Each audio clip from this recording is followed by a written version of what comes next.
चालला, तुमचा देश तुमच्या हवाली, आमचे कायदे आमचे नियम आम्ही घेऊन चालला, आता तुम्ही तुमचा देश कसं चालवायचं तुम्ही ठरवायचं।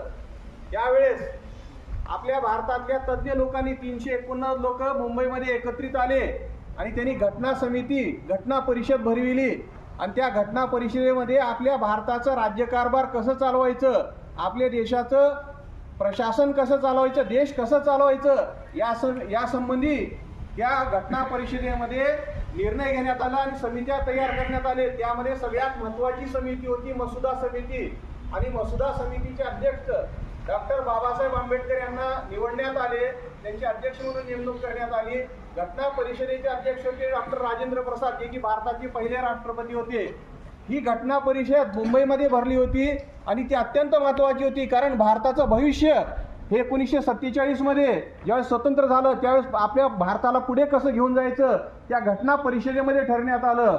आणि घटना परिषदेमध्ये डॉक्टर बाबासाहेब आंबेडकर यांच्यावर खूप मोठी जबाबदारी देण्यात आली की आपल्या देशाचं पुढचा कारभार कसं चालवायचं, आपला देश कसा पुढे घेऊन जायचं याची नियम तयार करण्याची जबाबदारी मसुदा समितीवर आणि डॉक्टर बाबासाहेब आंबेडकर यांच्यावर सोपविण्यात आली। डॉक्टर बाबासाहेब आंबेडकर यांच्यासोबत इतर 6 माणसं देण्यात आले होते, पण मध्येच पार्टिशन झालं, भारत पाकिस्तानची विभागणी झाली, प्रॉब्लेम झाले, बाकीचे सगळे लोक निघून गेले आणि आपल्या देशाची संविधान किंवा राज्यघटना म्हणजे आपल्या देशाचा आत्मा आहे।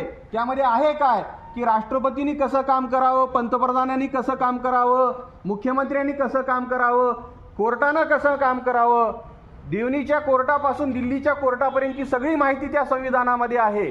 आपल्या देशाचा कारभार कसं चालवावं, आपल्या देशाची लोकशाही जिवंत कशी ठेवायची, निवडणुका कशा घ्यायचे, हे सगळी माहिती संविधानामध्ये आहे। फक्त एक पुस्तक आहे आणि एका पुस्तकावर आपला देश चालतो आणि ते पुस्तक लिहिण्याची सगळ्यात महत्त्वाची जबाबदारी डॉक्टर बाबासाहेब आंबेडकर यांच्यावर सोपविण्यात आली।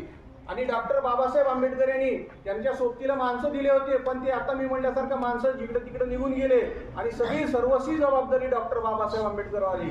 डॉक्टर बाबासाहेब आंबेडकर कायदे तज्ञ होते, अमेरिका इंग्लंडमध्ये जाऊन त्यांनी त्या काळामध्ये कायद्याचा अभ्यास केला होता, जगातल्या अनेक देशांच्या राज्यघटनेचा अभ्यास केला होता आणि सगळ्या देशांच्या राज्यघटनेचा अभ्यास करून भारतासाठी एक आदर्श राज्यघटना तयार करण्याचं काम डॉक्टर बाबासाहेब आंबेडकर यांनी केलं।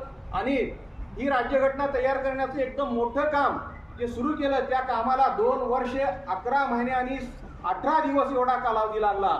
ज्यावेळेस डॉक्टर बाबासाहेब आंबेडकर यांनी राज्यघटना लिहिण्याला सुरुवात केली त्यावेळेस खूप अडचणी होत्या, त्या सगळ्या अडचणीवर त्यांनी मात करून राज्यघटना पूर्ण केली।